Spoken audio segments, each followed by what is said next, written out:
Hello everyone. We are fans of Dr. Myles Munroe and we are out to push his teachings to the world. Please subscribe if you want to be part of this. Millennials marry for procreation and sex. According to Dr. Myles Munroe, procreation is not the primary purpose of marriage. One misconception many people have, both inside and outside the church, is that the primary purpose of marriage is the propagation of the human race. The Bible indicates otherwise. Although in Genesis 1:28, God issued the charge to man to be fruitful and multiply. And although he defined marriage as the parameters in which reproduction should take place, procreation is not the primary purpose of marriage. God's command had to do with creation and subduing the created order. God blessed them and said to them, "Be fruitful and increase in number. Fill the earth and subdue it.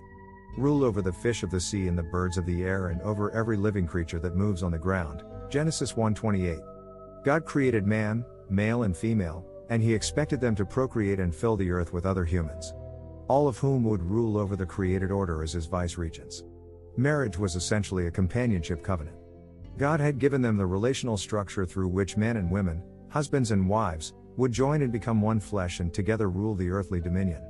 Procreation is a function of marriage, but it is not the main focus. As contemporary society plainly shows, marriage is not necessary for procreation. Unmarried men and women have no trouble at all making babies. In many parts of the world, the number of out-of-wedlock births exceeds the number of babies born to married women. That is one reason why many scientists and sociologists are concerned that at the current rate, within 1 or 2 generations the global population will grow beyond the Earth's capacity to sustain it.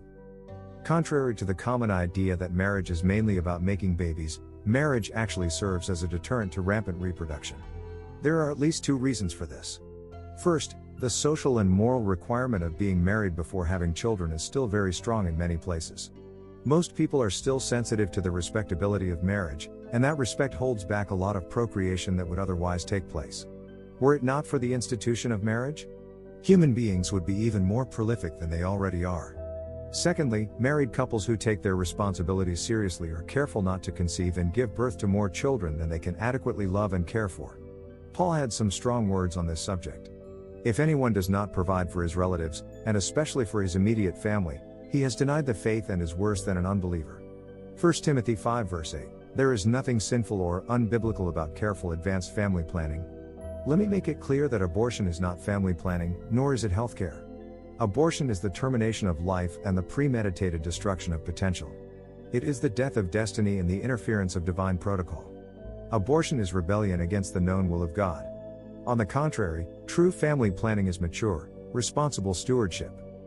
Secondly, sex is not the primary purpose of marriage.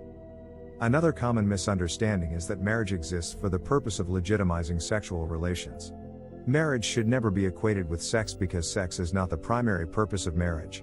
Sexual union is not and never has been the same thing as marital union.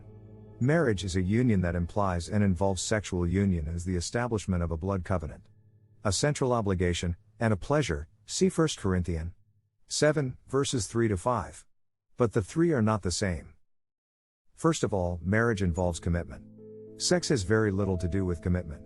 It is a 100% physical response to physiological and biochemical stimuli. Sex is one expression of commitment in marriage, but it never creates commitment. By itself, sex neither makes nor breaks a marriage. Marriage is broader and deeper than sex, and transcends it. Marriage is perhaps 1% sex. The rest is ordinary, everyday life. If you marry for sex, how are you going to handle the other 99%? For many years it has been a common belief that adultery breaks a marriage. That is simply not true.